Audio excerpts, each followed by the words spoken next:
ایک بھائی نے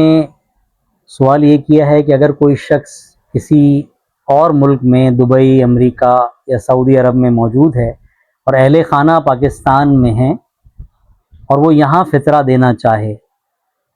تو چاہے کسی کے اہل خانہ پاکستان میں ہو یا کوئی باہر سے پاکستان میں یا اپنے اپنے وطن میں فطرہ دلوانا چاہے، بس اتنا خیال رکھیں کہ وہ جہاں رہتا ہے وہاں کے حساب سے جو بھی نصاب ہے، 2 کلو کم از کم فطرے کا نصاب 2 کلو آٹے کی قیمت ہے، تو وہ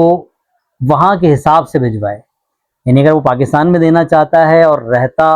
دبئی میں ہے، تو دبئی میں جو بھی 2 کلو آٹے کی قیمت ہے، جو ان کا نصاب وہاں کے علماء نے بیان کیا اس سال، اس قیمت کے مطابق یہاں وہ فطرہ ادا کرے گا۔ فطرہ کہیں پہ بھی ادا کیا جا سکتا ہے، کسی بھی ملک میں، لیکن لحاظ وہاں کا ہوگا جہاں کوئی شخص رہتا ہے۔ واللہ عالم بالصواب۔